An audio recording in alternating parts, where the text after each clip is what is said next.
Jadi itu ya. Jadi itu. Jadi latar belakang penelitian itu adalah bagian penting dalam sebuah skripsi ya. Kalau tidak latar belakang, tidak ada skripsi itu ya. Nah, kenapa penting? Karena untuk menjelaskan konteks, alasan, dan relevansi topik penelitian yang dipilih oleh penulis kepada pembaca. Ya, ini nanti latar belakang dia ada tampilkan data pendukung. Tergantung Anda ngambil apa. Kalau Anda ngambil MSDM, misalnya pengaruh motivasi kerja terhadap kinerja pegawai, itu biasanya latar belakang itu absensi karyawan. 3 tahun terakhir ya, datanya itu 3 tahun terakhir. Kalau pemasaran biasanya jumlah penjualan, jumlah pelanggan, itu pun 3 tahun terakhir. Ya, itu dalam latar belakang. Nanti belas data itu Anda akan timbul masalah, gitu kan? Atau Anda membandingkan teori apa nih penelitian terdahulu yang sering topik Anda. Nah, apa gapnya gitu kan? Nah, itu latar belakang penelitian. Nah, ya ini pertama ya. Untuk latar belakang, ada yang mau tanyakan? Silakan. Silakan kamu tanya latar belakang. Ada? Tidak ada? Saya Pak Tobing. Ya. Silakan, silakan.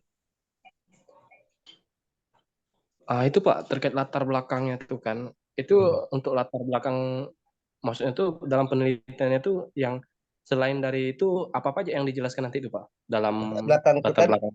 alasan Anda ngambil itu apa judul? Kenapa Anda ngambil judul apa topik yang diambil kan? Misalnya judul Anda pengaruh motivasi kerja terhadap kinerja karyawan. Kan itu kan? Umpama. Kenapa Anda ngambil motivasi? Kan gitu. Ya kan? Kenapa di titik? Nah, itu harus data data kuantitatif. Misalnya misalnya absensi karyawan selama 3 tahun terakhir. Nah, paham nggak? Itu ya. Nah, apakah absensi meningkat atau menurun atau berfluktuasi? Ada sih lah itu untuk mengatakan masalah penelitian ya. Itu latar belakang. Jadi kenapa ada ngambil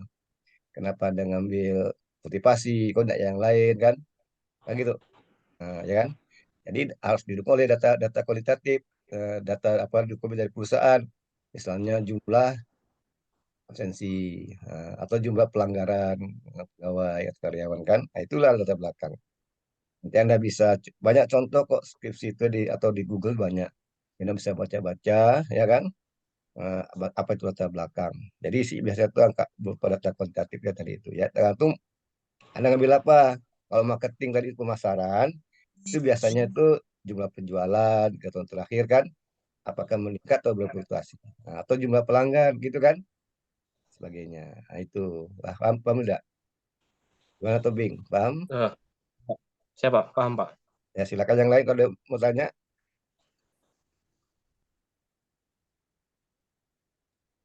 Ada yang lain? Tidak ada ya. Oke, jadi latar belakang itu tadi di bab satu ya, satu di satu latar belakang penelitian ya. Ingat ya, bab satu nanti itu pendahuluan, satu di satu latar belakang penelitian. Ingat, jangan latar belakang dia ya, latar belakang penelitian. Ingat ya, jangan Anda latar belakang, salah ya. Nah, salah. Kemudian latar belakang nanti 1.2, 1.2 itu apa? Masalah, ya kan?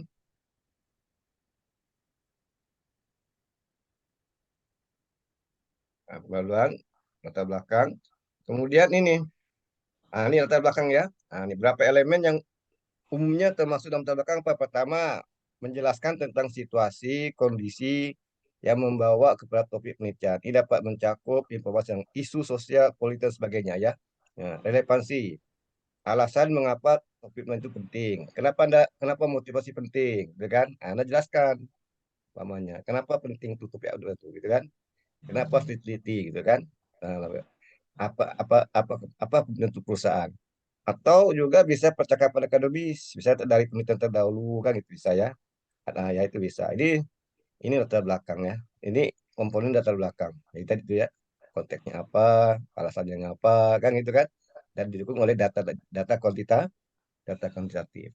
Nah, kemudian rumusan masalah. Nah, ini ambil latar belakang, satu, baru rumus masalah. 1.2 ya gitu ya. 1.2 rumusan masalah. Jadi rumus masalah itu bagian penting dalam skripsi, proposal penelitian, atau karya ilmiah lainnya. Tujuan dari rumus masalah adalah untuk menjelaskan secara jelas dan spesifik masalah penelitian yang ingin dipecahkan atau dikaji oleh penulis. Jadi rumus masalah ini memungkinkan pembaca untuk memahami isu utama yang menjadi fokus penelitian dan juga jadi dasar bagi penelitian itu sendiri. Kayak gitu kan? Jadi masalah ini biasanya di menggunakan kata tanya bagaimana, ya ingat ya, dalam membuat rumus masalah itu menggunakan kata tanya bagaimana, ya. Masalah dua macam, ada namanya masalah deskriptif, ada masalah kuantitatif, ya.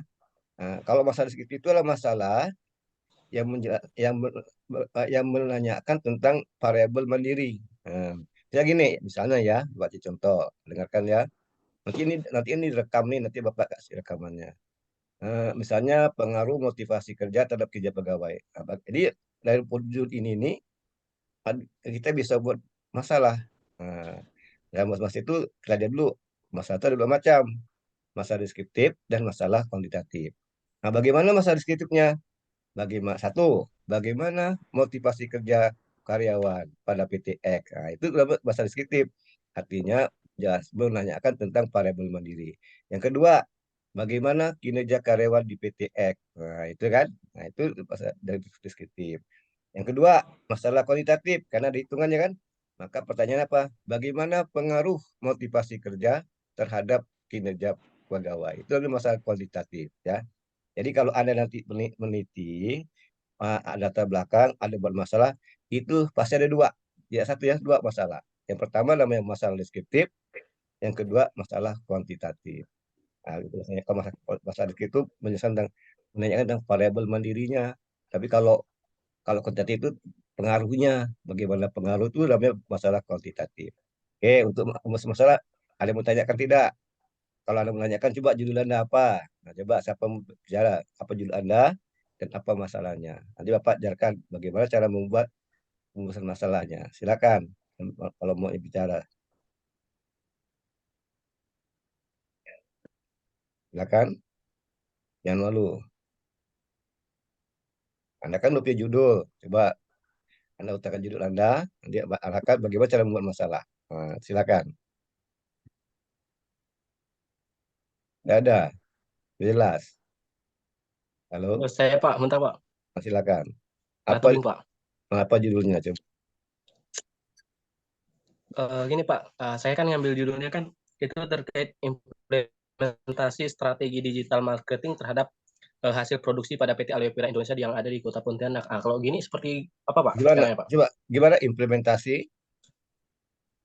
Implementasi apa judulnya? Implementasi Hah? strategi Strategi. implementasi strategi digital marketing Hmm.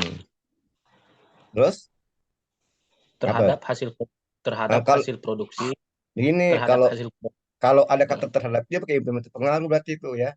Kalau ada menggunakan kata terhadap itu berarti pakai pengaruh, tidak boleh implementasi. Jadi pengaruh strategi apa? Pengaruh strategi digital marketing terhadap hasil apa? Hasil hasil produksi pada PT Aloe penjualan. hasil produksi. Penjualan, bukan Oh, fungsi penjualan. Ke marketing itu kan. Jadi pengaruh pengaruh strategi digital marketing terhadap hasil penjualan aloe vera. Di mana di PT apa? Harus ada PT-nya ya. Dan di kota pada apa ya. Nah, dari judul tersebut ya mm, pengaruh strategi digital marketing terhadap hasil penjualan, volume penjualan kan. Nah, aloe vera pada PT itu. Nah, itu mm, kalau masalah itu pakai kata tanya bagaimana? Ada dua masalah itu, ada masalah deskriptifnya, ada masalah kuantitatifnya ya. Apa masalah deskriptifnya? Bagaimana strategi digital marketing yang ditetapkan oleh PT Aloe Vera. Itu dalam bahasa deskriptifnya kan? Bagaimana strategi digital marketingnya yang ditetapkan oleh PT Aloe Vera. Yang kedua, bagaimana hasil penjualan yang dihasilkan oleh PT Aloe Vera. Itu juga namanya masalah deskriptif, menjelaskan variabel mandiri, gitu kan? Menjelaskan variabel mandiri dan terikat. Sedangkan masalah kuantitatifnya apa? Bagaimana pengaruh, nah, ya, bagaimana pengaruh strategi digital marketing terhadap volume penjualan PT Aloe Vera di kota Pontianak. Nah, itu jadi itu masalahnya. Nah, gitu ya, masalah ya. Jadi tidak langsung asal-asal, jadi buat masuk ada teorinya, ada sembarangan, gitu kan? Jadi jangan langsung tembak bagaimana pengaruh salah. Yang masalah pertama itu pastilah masalah deskriptif. Yang kedua itu pasti masalah kuantitatif. Masalah deskriptif ada dua pertanyaan. Yang pertama, bagaimana strategi bisnis digital yang ditetapkan oleh PT Alivera. Nah, yang kedua, bagaimana hasil volume penjualan yang dihasilkan oleh PT Alivera. Nah, itu kan. Nah, itu deskriptifnya. Kalau masalah kuantitatif satu aja. Kalau masalah kuantitatif satu, bagaimana pengaruh. Nah, itu kuantitatif. Bagaimana pengaruh ya, bagaimana pengaruh strategi digital marketing terhadap volume penjualan PT Alivera. Itu ya. Itu ya. Yang lain gimana coba? Yang lain. Ada judul yang lain silakan. Hah? Ada lagi dah silakan. Jangan malu. Yang lain silakan. Kalau mau kalau mau mencoba silakan. Jadi nanti Pak Anda paham. Kalau nggak coba nggak paham nanti. Silakan. Siapa mau bicara? Saya mau bertanya. Kalau nggak tahu udah ngerti nih, ya. Nah, kalau tadi Tobing itu pengaruh strategi marketing terhadap punya itu berarti ada dua variabel kan? Variabel bebasnya itu strategi digital marketing dan variabel tingkatnya namanya volume penjualan. Nah, oke. Jadi dulu itu minimal satu variabel bebas, satu variabel terikat, ya kan? Ada lagi? Silakan. Tidak ada. Malu ya? Si malu Pak Paul banyak tahu enggak? Nanti jangan pula Saya diomeli Pak oleh mau tanya Pak. Yang silakan. judul saya Pak. Nama siapa? Saya Dortea Pak. Mau Nah, nanya. silakan. Nah, silakan apa judulnya? Saya judulnya Peran Media Sosial dan Brand Awareness dalam Hmm? meningkatkan pembelian konsumen di era digital. Oke, peran Peran brand media media sosial sosial dan brand awareness dan dalam brand dalam awareness meningkatkan. pembelian konsumen di era digital. Oke, itu ada beberapa variabel tuh jawabannya. Ada 3 Pak. Nah, Papa sebutkan. Variabel X1-nya media sosial Oke, sama brand awareness-nya. oke itu. Kalau variabel Y-nya yang Mm-mm. meningkatkan pembelian konsumen. Oke, konsumen. Berarti ada tiga kan. Nah, itu kita buat masalah tetap ada masalah deskriptif dan masalah kualitatif kan. Itu berarti pakai regresi kan. Jadi masalah deskriptif ada tiga. Ada tiga variabel kan. Kalau ada tiga variabel berarti ada tiga pertanyaan deskriptif. Yang pertama, bagaimana bagaimana peran sosial media bagaimana peran sosial media yang terdapat oleh apa? Oleh siapa gitu kan? Dua kan? Bagaimana brand awareness produk apa tuh? Nah, itu kan. Bagaimana peran brand awareness kan dalam meningkatkan itu kan. Nah, itu masalah deskriptif. Yang ketiga, bagaimana pembelian apa itu? Nah, itu tiga masalah ke situ kan. Bagaimana pembelian apa produk apa tuh itu kan gitu kan. Nah, digital, berarti digital. Yang satu lagi satu masalah apa? Dua masalah dua tiga masalah kuantitatif tiga ya karena dua bebas kan. Yang pertama, bagaimana pengaruh? Nah, pakai pengaruh tuh ya, pokoknya pakai pengaruh. Bagaimana bagaimana pernah tapi tadi sebenarnya pengaruh. Bagaimana pengaruh media sosial terhadap pembelian? Nah, itu kan pertama. Yang kedua, bagaimana peran brand awareness, bagaimana pengaruh brand awareness terhadap pembelian ini. Yang ketiga, bagaimana pengaruh uh, sosial media atau media sosial dan brand awareness terhadap pembelian. Nah, itu. Jadi ada tiga masalah deskriptif, ada tiga masalah kuantitatif, dan judul Anda itu ada 6 pertanyaan penelitian. Ya kan? Jadi tidak ada rumusnya, ada caranya, tidak sembarang belanja, tidak sembarang buat rumusan masalah gitu kan. Nah, itu ya, paham. Paham Pak? Gimana menurut ya, paham kan? Jadi kalau Paham ada Pak, terima jadi kasih. kalau kalau yang masalah deskriptif itu menanyakan tentang masing-masing variabelnya, kan? Nah, kalau yang kuantitatif itu pengaruhnya, bagaimana pengaruh. Kalau ada dua variabel bebas, satu variabel terikat, berarti ada tiga pertanyaan kuantitatif, tiga pertanyaan deskriptif, jadi totalnya 6. Nah, itu ya. Jadi harus ada caranya. Kalau buat masalah gitu ya. Yang pertama masalah deskriptif, yang kedua masalah kuantitatif, itu kan? Oke, ada lagi yang mau tanya silakan.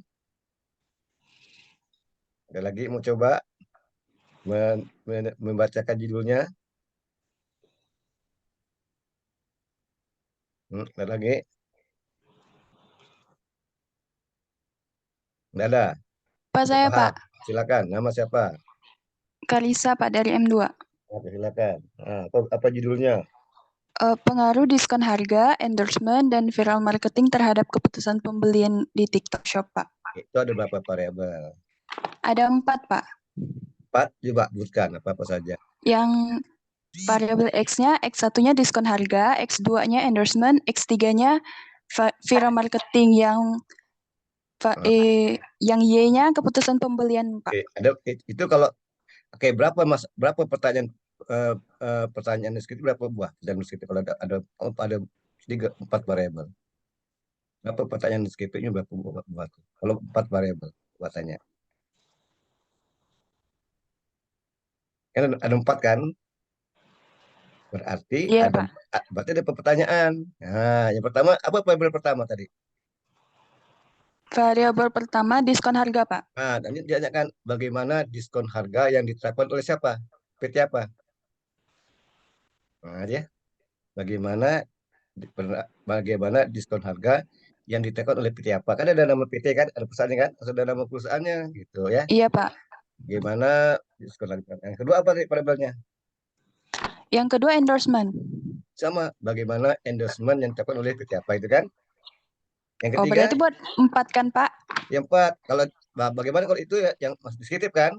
Nah, bagaimana konseptifnya? Berarti sama-sama juga. Yang pertama pakai pengaruh kan? Bagaimana pengaruh apa yang pertama? Bagaimana pengaruh diskon terhadap perilaku apa? Keputusan pembelian. Terhadap pembelian. Yang kedua, bagaimana pengaruh endorsement terhadap Keputusan pembelian.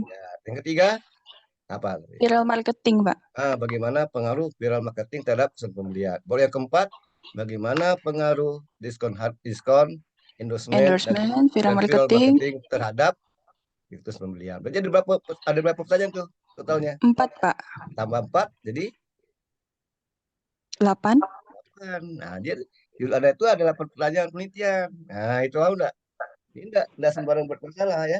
Jadi sudah teorinya gitu kan. Nah, itu cara membuat merumuskan masalah pertanyaan penelitian ya. Ini enggak asal-asal buat pertanyaan penelitian, salah tuh. Ya, jadi pertama kalau buat pertanyaan penelitian berangkat dari pertama masalah deskriptif, yang kedua masalah kuantitatif, ya kan? Paham enggak? Oke, Pak. Paham ya? Oke, ada lagi enggak yang mau coba? Nah, ada lagi yang mau coba? Terima kasih, Pak. Sama. Ada lagi yang mau coba? Berarti kita paham ya, Anda udah dengan Anda goal, ya kan? Bagaimana cara membuat masalah kan? Jangan langsung buat masalah dari judul, jangan, ya. Jangan langsung tembak bagaimana pengaruh, jangan, nggak bisa gitu. Jangan langsung tembak bagaimana pengaruh ini. Anda harus pertama Anda sebut dulu masalah deskriptifnya. Setelah itu ada berapa variabel kan? Barulah setelah selesai itu barulah ke masalah kuantitatif. Kalau kuantitatif kayak kata bagaimana pengaruh-pengaruh kan itu hitungan kan? Nah, kalau yang positif itu hanya menjelaskannya, memaparkan ya, gitu kan? Itu jawabannya, gitu, ya. Oke, lanjutkan ya. Oke, jadi ini 1.2 ya. Nah, pertama 1.1 itu latar belakang penelitian. Yang kedua 1.2 itu rumusan masalah, ya kan? Sekarang, nah, apa tuh elemen-elemennya? Nah, jadi elemen-elemen masalah itu pertama apa? Pernyataan masalah, ya. Pernyataan singkat dan jelas. Nah, singkat ya, jangan panjang-panjang juga kan, singkat kan ya, singkat dan jelas. Jadi tidak udahlah kita udah Bapak jelaskan kan. Kemudian habis itu apa?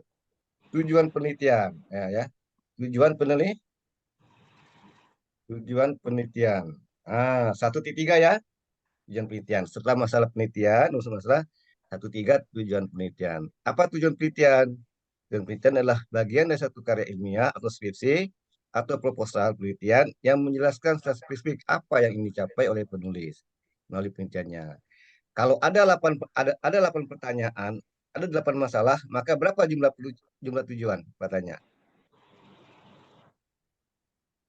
Kalau ada 8, 8, Pak. 8 juga ya. Kalau kalau masa ada 8, maka tujuan ada 8. Jangan masalah 8 tujuan cuma 3, salah. Jadi tujuan penelitian itu sebanyak jumlah masalah ya. Karena ini untuk mencapai kan, kan itu. Tujuan kan untuk mencapai. Nah, kayak gitu kan. Jadi kalau untuk menjawab, nah, jadi untuk mengetahui apa. Jadi kalau Anda punya masalahnya ada 3, ya tujuan 3. Nah, ya, harus sama ya. Paham nggak? Harus sama.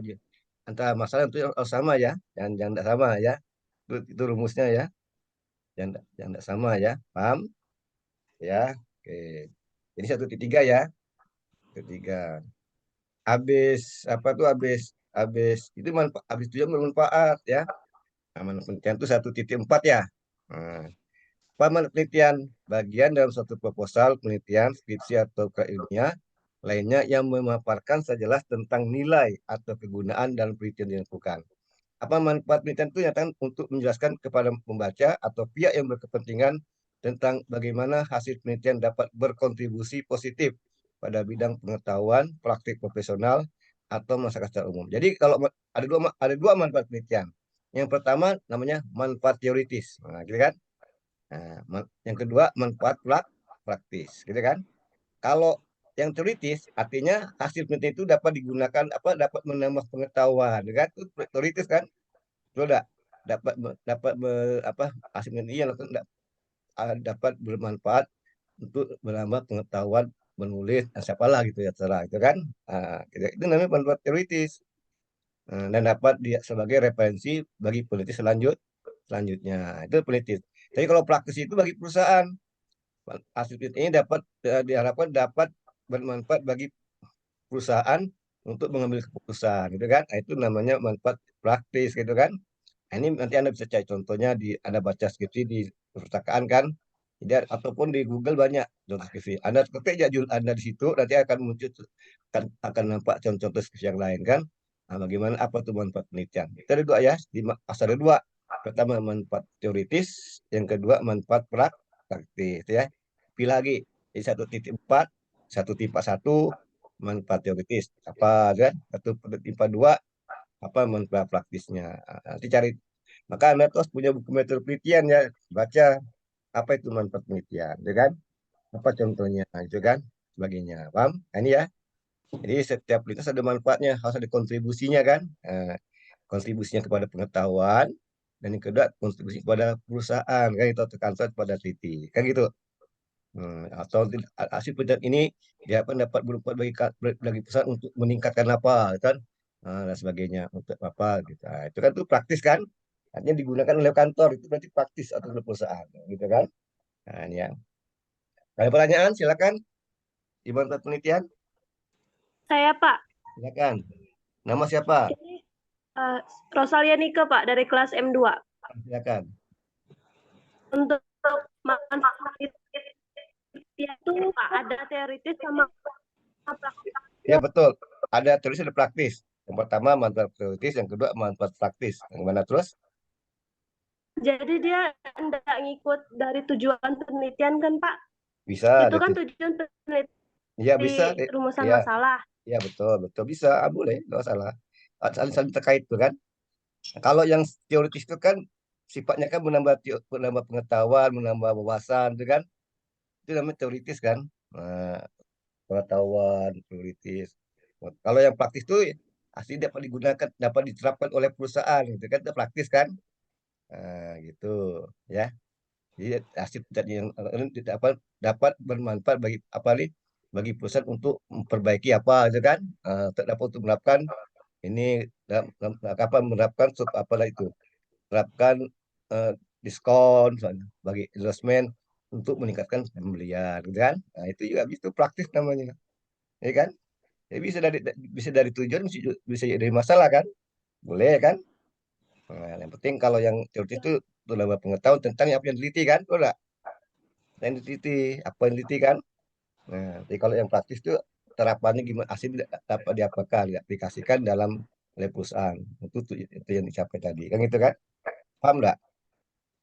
Paham Pak? Oke, yang lain silakan. Makasih. Sama-sama yang lain silakan. Ada lagi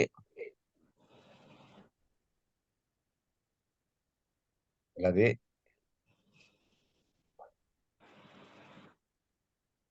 Nggak ada ya. Nggak, berarti udah jelas ya. Udah jelas ya. Nah, ya kemudian ini yang susunnya kan. Ini ada nih. Ini unsur penelitian. Yang pertama manfaat teoritis. Manfaat teoritis pertama pada bagian ini penulis menjelaskan bagaimana hasil penelitiannya bisa menambah pengetahuan atau pemahaman teoritis dalam bidang studi yang bersangkutan kan. Apa itu siapa? Kalau pemasaran, kalau SDM, MSDM kan. Manfaat teoritis dapat termasuk pengembangan teori baru, koreksi atau teori yang tak ada, atau meningkatkan pemahaman tentang fenomena tertentu. Jadi teoritis kan. Ini. Jadi hasil penelitian yang dapat ini dapat menambah pengetahuan atau pemahaman teoritis dalam bidang yang saya teliti, yaitu itu pemasaran. Nah, itu kan. Kedua, manfaat teori ini juga dapat dapat mengembangkan teori baru tentang tentang apa, tentang diskon, tentang endorsement dan sebagainya, gitu kan. Nah, itu teoritis. Kalau praktis apa manfaat praktis? Manfaat praktis itu mengacu pada bagaimana hasil penelitian dapat diaplikasikan dalam praktik sehari-hari. Misalnya, penelitian dalam bidang kedokteran mungkin berkontribusi terhadap perbaikan metodologi perawatan kesehatan, kan, pengembangan obat baru atau peningkatan kualitas layanan kesehatan. Itu contoh ya. Ini yang dapat diterapkan itu benar praktis. Yang ketiga tidak perlu lah. Itu manfaat sosial kan, tidak perlu. Kita hanya manajemen hanya dua aja, manfaat teoritis dan manfaat praktis ya.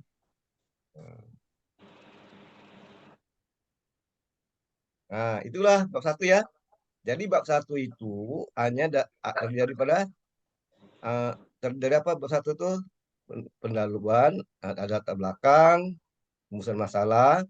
Nah, kalau bisa ada pemutasan masalah, kemudian apa tuh ada tujuan penelitian dan manfaat penelitian itu bab satu. Nah ya, bab satu tuh yang banyak halamannya jam 10 lembar, 10 halaman boleh kan? Jangan sampai 50 halaman bab satu, kebanyakan ya. Jadi tidak perlu banyak bab satu. Itu kan cuma berapa unsur kan? Nah, ya kan? Jadi halaman di 6 udah bagus, dah 7 udah bagus, halaman udah bagus ya. Nah, yang penting udah mencakup ada bab satu, ada latar belakang penelitian, ada rumusan masalah, ada tujuan penelitian, ada manfaat bisa. Bisa ditambah lagi sistematika penulisan. Kan itu sebut semuanya dari satu satu sampai. Nah, itu kan. Nah, tapi hanya Anda sini hanya cuma buat 3 bab saja, proposal 1, bab 2 dan bab 3 gitu kan.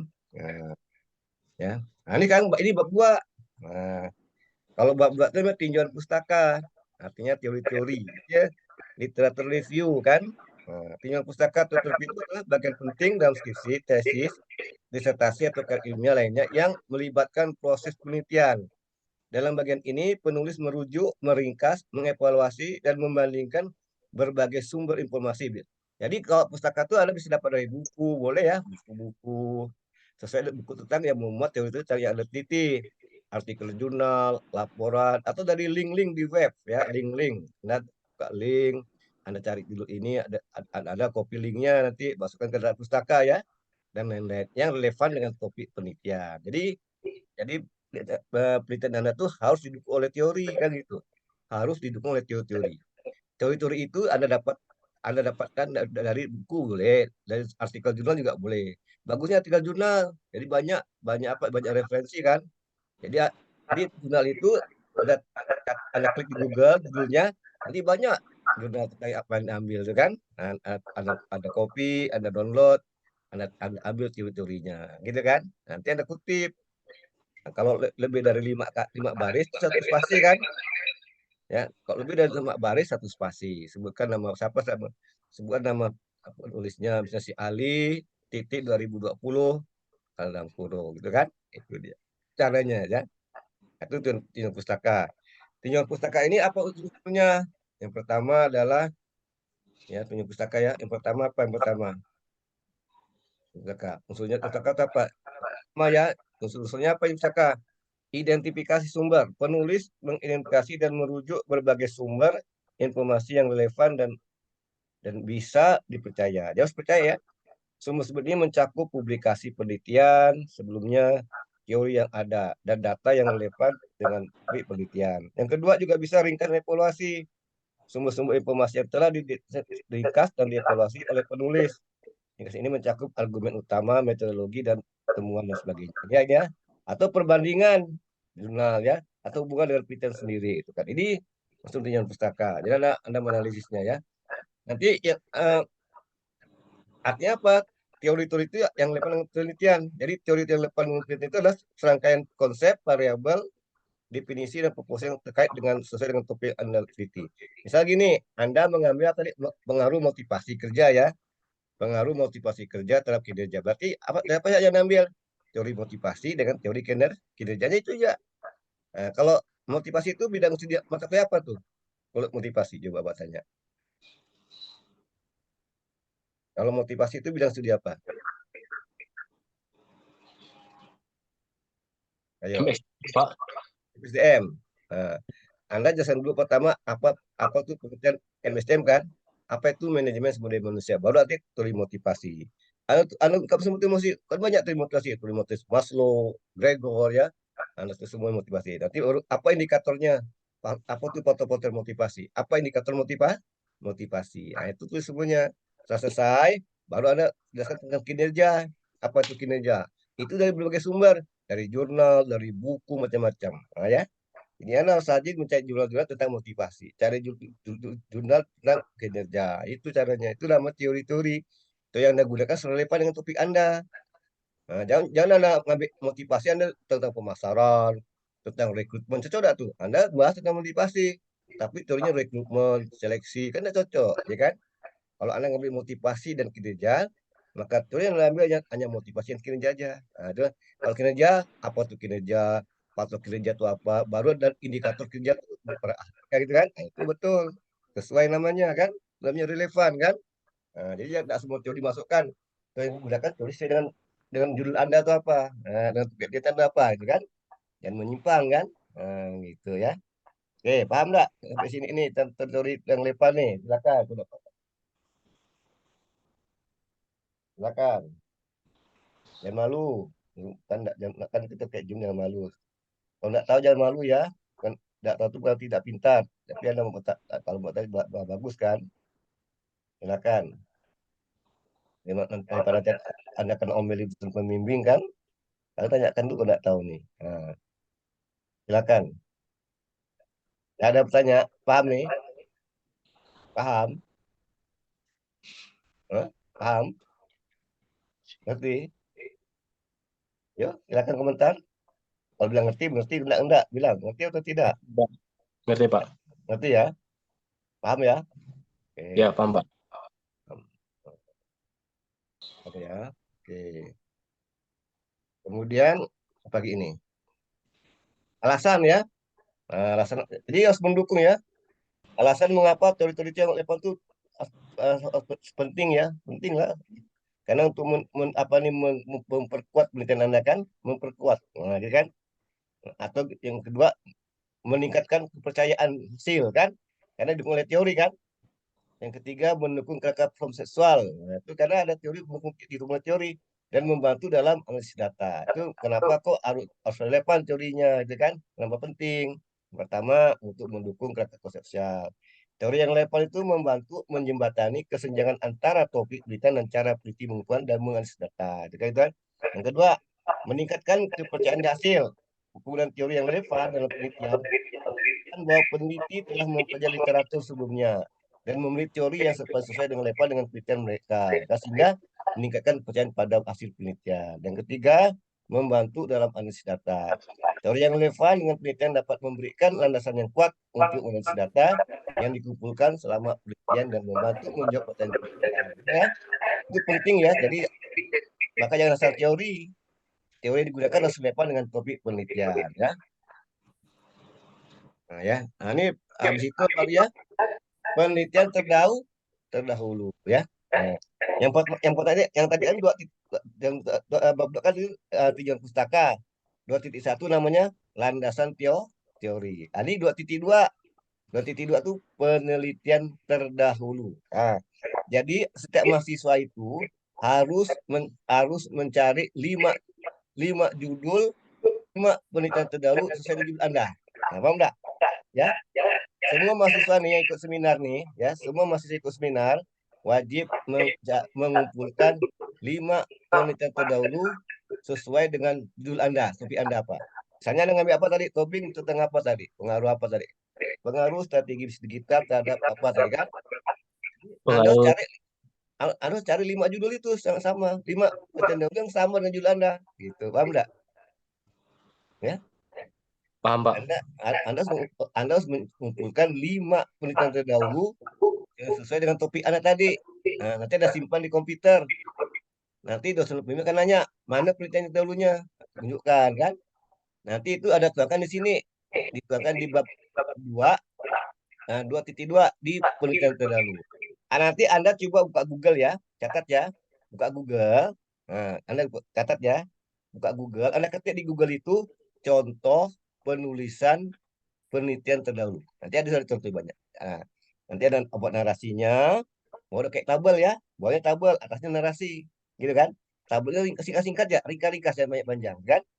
Anda ikut contoh itu ya. Catat ya, udah catat belum di tas Anda? Anda catat di Google nanti contoh penulisan penelitian terdahulu ya. Kita terbuka banyak, kita klik salah satu. Yang pertama apa isinya, yang kedua apa ya? Paham? Paham enggak? Paham, Pak. Ya. Paham, Pak. Nanti Anda coba. Nanti habisnya Anda coba ya. Judulin apa, cari 5. Itu wajib ya. Nanti semua dosen pembimbing bertanya, mana penelitian terdahulunya? Berapa buah? 5. Minimal 5 ya.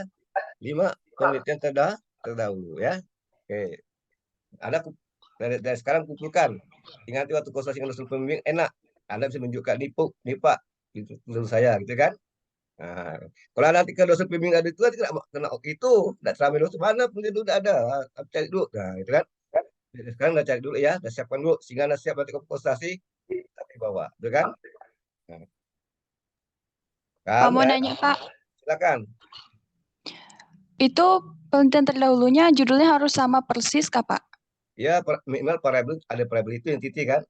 Kalau nama perusahaan boleh bebas, boleh lain, tapi kalau yang variabel ada situ. Contoh coba, apa judulnya coba? Judulnya apa? Pengaruh diskon harga, endorsement, dan viral marketing terhadap keputusan Itu pembelian. itu coba cari yang ada tiga variabel yang sama tuh kan. Nah, ada yang benar, kalau ada yang benar variabel kan itu kan. Nah, Misalnya nih Pak, cuma ada diskon harga dengan endorsement gitu nggak apa-apa kah Pak? nggak Atau apa-apa. harus ada semua gitu?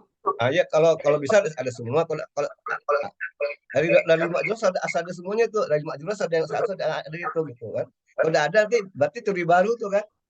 Lo enggak? Baru terus ada. Nah, asal ada semuanya. Nah, kalau udah ada coba cari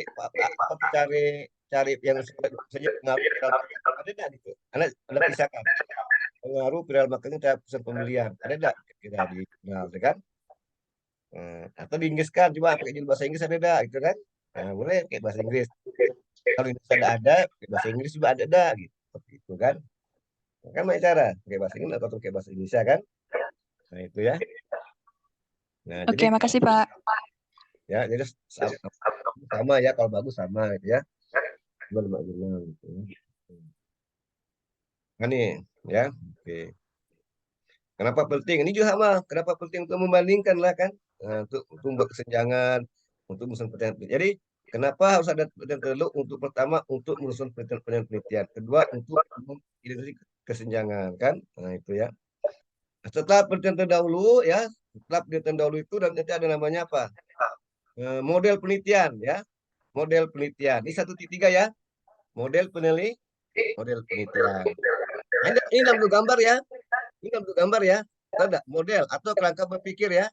Jadi model itu atau kerangka pemikiran sama ya. Kerangka pemikiran atau model penelitian ya sama itu. Nah, ini dituangkan dalam bentuk gambar. Paham enggak? Gambar.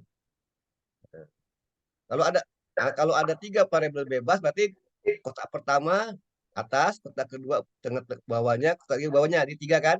Nanti yang di ujung kanan itu variabel terikat kan. Anda kasih tanda panah, Anda hubungkan ke tanda panah ke apa Y-nya masing-masing kan. Nanti tiga-tiganya dihubungkan baru ke tanda panah ke Y-nya gitu. Nah, itu namanya rangka berpikir. Anda nanti coba lihat contoh ya. Itu pakai gambar ya. Nah, Anda bisa menggambarkannya kan. Nah, ini Pak Bapak udah buat contoh fotonya enggak. Nah, jadi misalnya pengaruh apa nih? Pengaruh endorsement bagi diskon harga, endorsement dan viral marketing terhadap perilaku konsumen kan. Nah, jadi Anda berkotak di kiri itu. Yang pertama diskon harga. Kotak kedua bawahnya tuh endorsement kan. Kotak ketiga bawah lagi viral marketing. 3 di kotak kan. Nanti itu namanya variabel bebas. Yang kanan itu bebas terikat. Apa terikatnya? perilaku konsumen dalam melakukan pembelian kan. Nah, itu bla bla Y dalam artikan. Nanti yang kotak pertama tuh kan harga. Anda buat garis panah tadi kan, Anda ada di shape itu kan, insert shape, pilih garis apa garis panah kan, hubungan ke perilaku yang probable Y salah satu. Y, itu yang endorsement juga gitu, buat tanda panah ke Y kan. Ketiganya apa? Berapa ke Y. Nah, itu pasal kan. Kalau yang simultan tiga-tiganya Anda gabungkan buat tanda garis, gabungkan tiga-tiganya baru tanda panah ke perilaku konsumen. Itu nama kerangka berpikir atau model penelitian. Ini dalam bentuk gambar ya. Ya, dalam bentuk gambar. Jadi dengan gambar itu kita bisa apa? Anda ada apa nanti bisa buat hipotesis kan? Nah, bisa buat hipotesis. Berarti kalau Anda punya 4 hipotesis kan? Nah, itu. Paham nggak menurut penelitian ini? Paham nggak? Coba saya mau bertanya tentang model penelitian atau kagak berpikir. Silakan. Kalau tidak tanya, ya ketemu di kampus lah. Kalau mau kalau Anda mau jelas lagi tentang model penelitian, ya tanya secara tatap muka Bapak ini di kampus ketemu Bapak. Pak, saya mau panjang model penelitian. Anda buat judulnya nanti buat kertas kosong. Nah, Anda buat gambar situ nanti, gitu kan? Nah, ya, belum paham ya? Jadi, tapi udah dari Bapak ngomong ini, Anda paham nggak? Kira bisa membayangkan nggak gambarnya? Bisa, Pak. Apa? Ya, ya kalau tidak paham nanti ketemu Bapak jadi kampus ya. Nah, walaupun Anda bisa membimbing yang lain, boleh boleh tanya Bapak juga boleh tentang bagaimana membuat model penelitian, bagaimana membuat kerangka berpikir kan, boleh ya.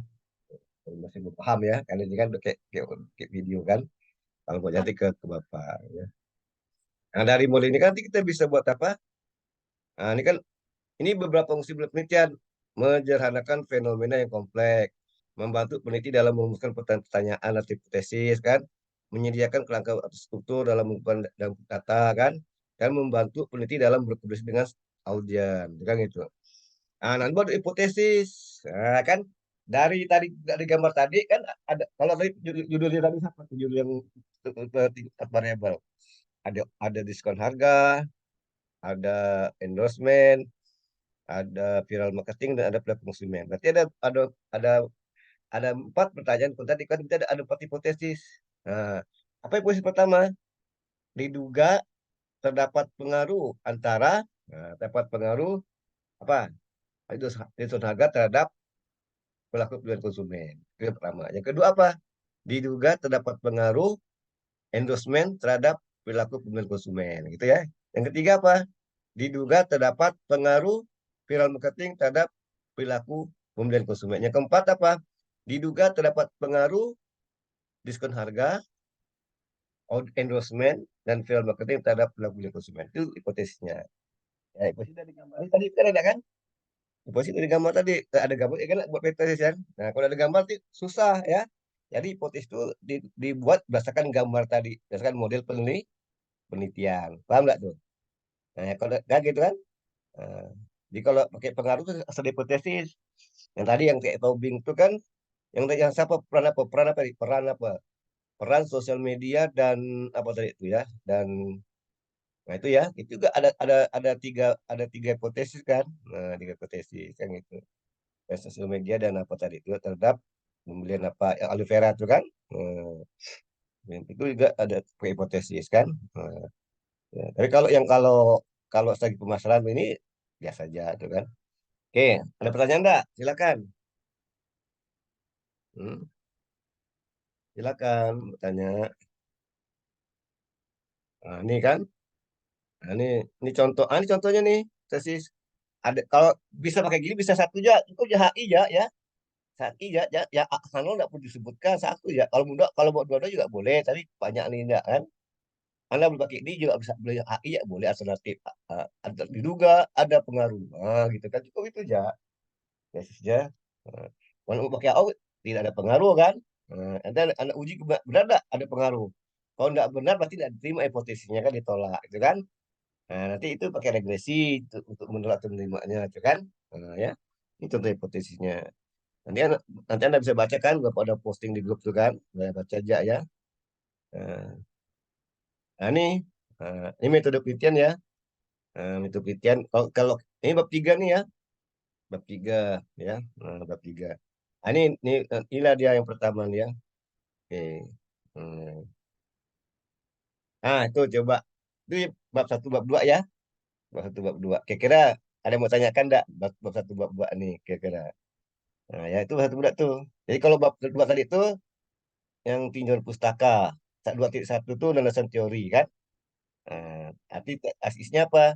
Anda Anda ungkapkan teori yang mendukung tentang penelitian Anda itu apa, ya kan? Jadi kalau tadi pengaruh diskon harga, endorsement dan PR marketing, berarti itu mata kuliah apa tuh? Pemasaran dan perilaku konsumen kan? Itu enggak? Jadi pemasaran dan perilaku konsumen. Pertama, Anda sekarang menjadi pemasaran itu apa? Yang kedua, perilaku konsumen kan? Yang ketiga, porsi perilaku konsumen kan? Mana terkait dengan diskon harga itu apa? Ya kan? Apa indikator diskon harga itu apa? Apa faktor-faktor diskon harga apa gitu kan? Jelaskan semuanya teori-teori itu kan?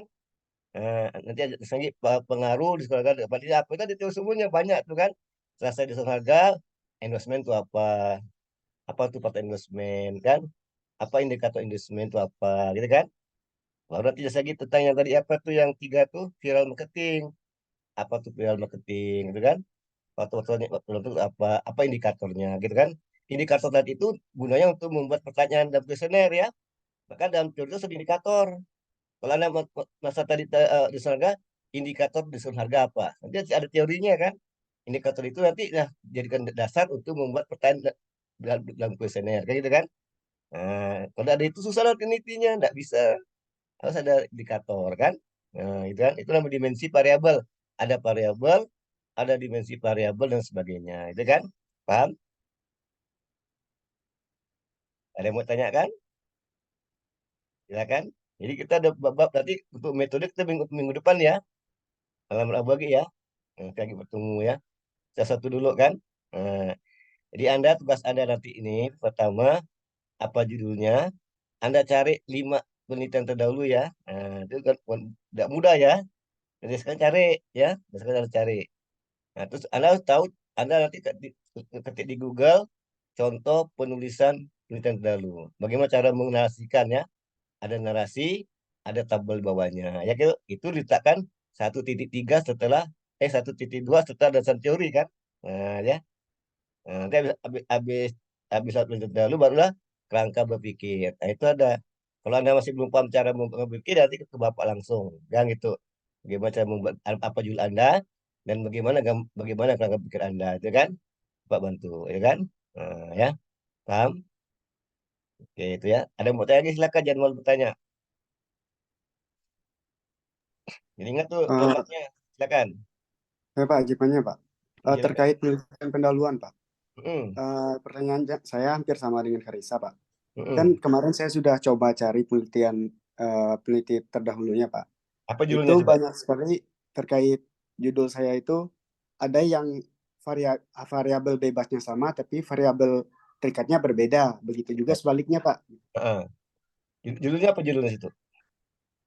Punya saya kemarin Pak, pengaruh inklusi keuangan dan literasi keuangan terhadap kinerja UMKM di Kecamatan Nangapino, Kabupaten Melawi. Oh itu ada unsur keuangan ya, berarti itu manajemen keuangan tuh ya enggak? Iya Pak. Perilaku keuangan itu kan, nggak masalah. Eh, Kalau tapi, kalau seandainya Pak, mm-mm. di penelitian terdahulunya yang satu tuh ada inklusi keuangan sama literasi keuangannya, tapi variabel terikatnya itu berbeda. Yang dipengaruhi itu bukan kinerja keuangan, tapi yang Apa lain. Itu tuh? gimana Pak? Apa tuh misalnya? Apa? Yang Misalnya, yang beda di kerja apa? Yang biasanya coba. misalnya di variabelnya tuh Yang cuma terikat ada ya, inklusi, terus inklusi keuangan sama literasi keuangan, tapi nah, tidak ada kinerja yang itu apa? UMKM-nya. Itu gimana Pak? Yang terikat apa? Yang terikatnya apa Yang coba? terikat kan kinerjanya Pak, Anda kinerja karyanya. yang di penelitian terlalu apa yang terikat? Yang penelitian terlalu apa terikatnya? Yang di penelitian terlalu apa terikatnya? Yang di penelitian terlalu Mas Bapak. Itu nih Anda kan? Ya Anda Pak. kan jurnalnya kan? Apa tuh penelitian yang terikat itu apa? Label apa namanya tuh coba sebutkan. Misalnya pengaruh inklusi keuangan dan Hmm? literasi keuangan terhadap eh, terhadap Nah, penjualan misalnya. Ada situ ada di situ di jurnalnya. Ada Enggak, kah? Pak. Itu kemarin, Pak. Saya belum sempat lihat sekarang, Pak. Nah, cuma kalau tinggal diganti aja dengan yang itu sesuai dengan penelitian dahulu kan, Guti. Nah, paham nggak? Nah, gitu caranya ya. Itu menyamakan kan? Ganti Oh, berarti judulnya. boleh, Pak.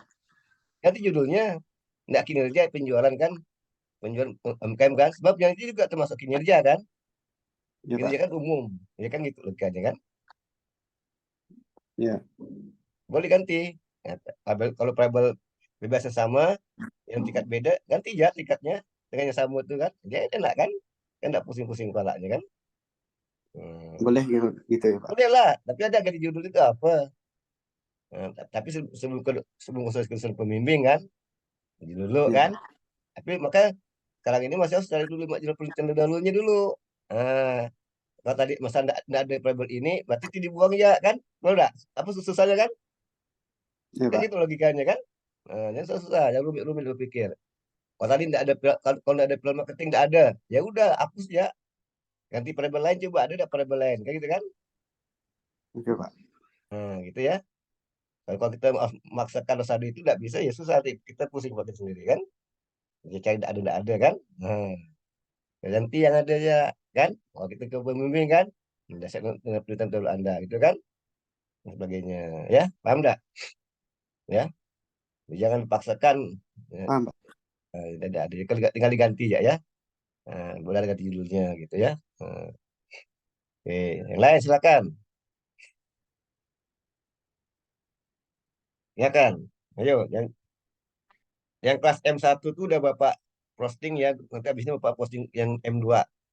Udah tahu, Bapak kasih tahu tuh nama Anda dengan siapa dosen pembimbingnya ya. Tapi ya anak jangan dulu ngubungin dosen pembimbing ya. Anda cukup tahu dulu kan.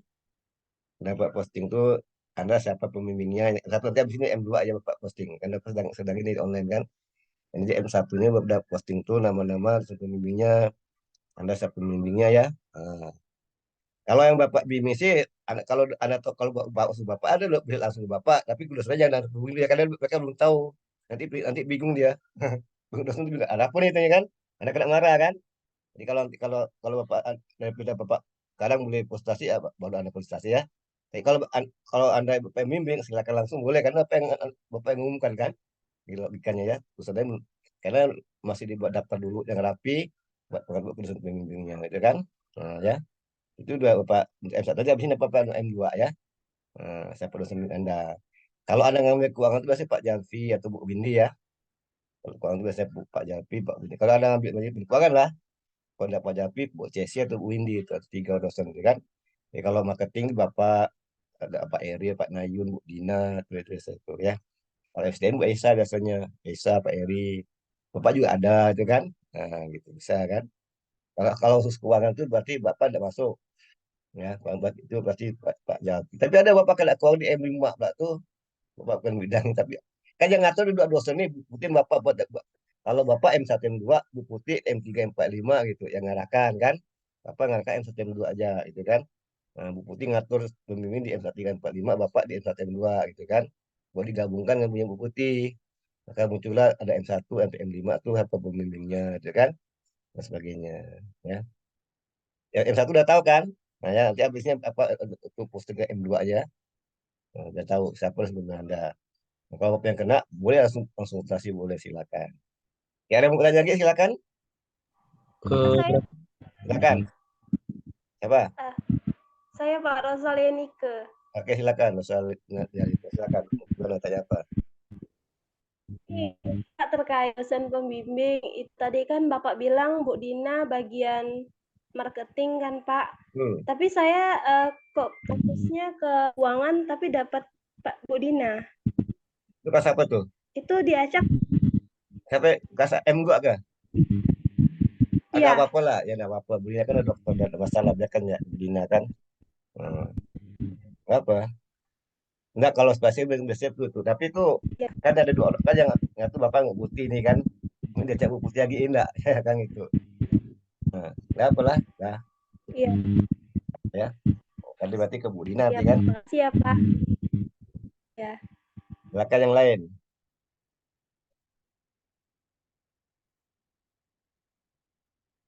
Yang Eh, lain. ini Pak, saya tahu Nah, ini Pak. Berarti ini boleh langsung bimbingan atau belum nih Pak? nanti kalau dengan Bapak boleh, kalau yang lain jangan dulu karena Bapak memberitahu dosen nanti mereka bingung dan marah. Saya itu ada apa nih itu ya kan? Kan belum Bapak kasih tahu mereka semua. Nah, tapi Anda kan siap-siap aja. Oh, saya udah tahu dosen bimbing ini. Nanti kalau ada perintah dari Bapak baru ada bimbingan kan? Lama belum ada perintah di jurusan itu yang dulu bimbingan. Tapi Bapak lebih tahu ini dosen bimbing Anda, biar Anda tahu dari sekarang kan? Tuh, ya.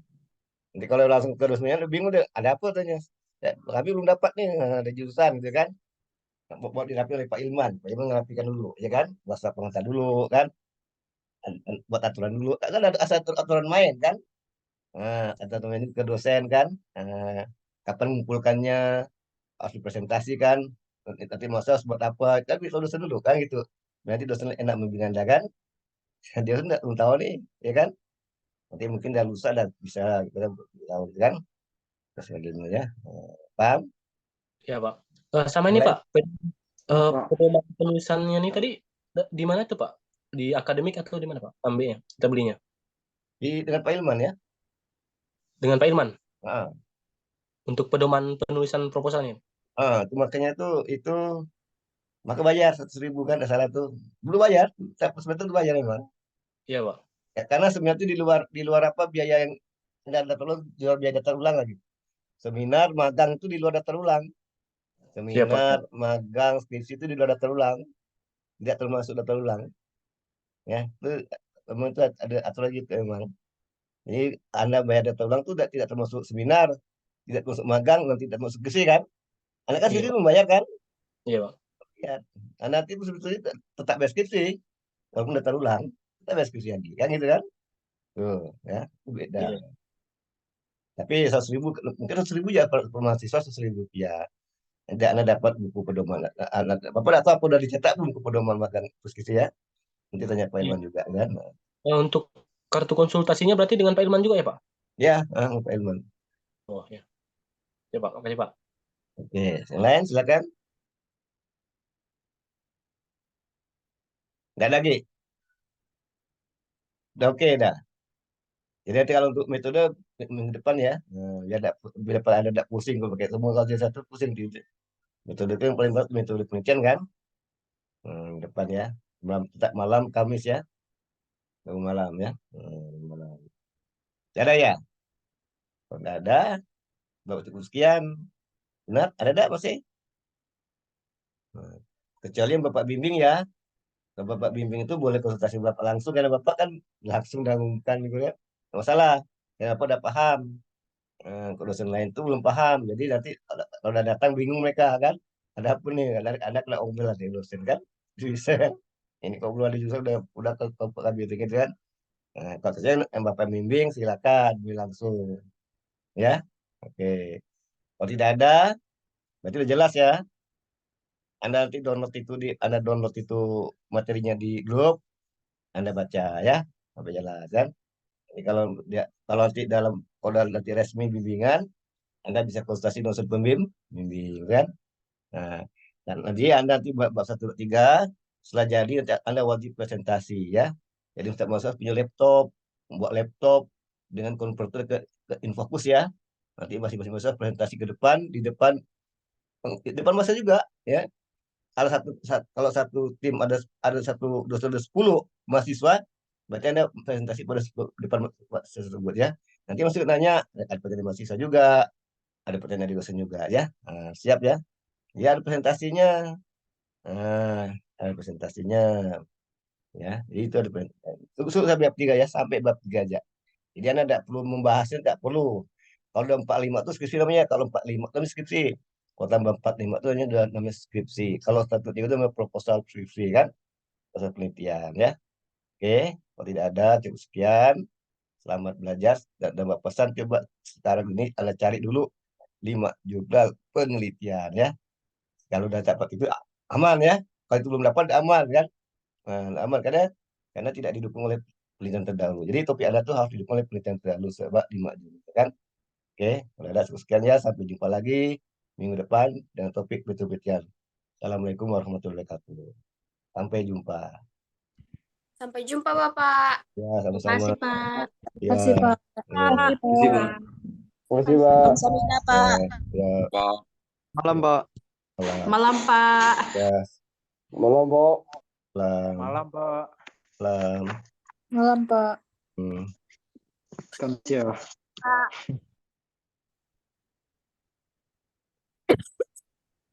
Bapak perlu. Bapak izin keluar ya.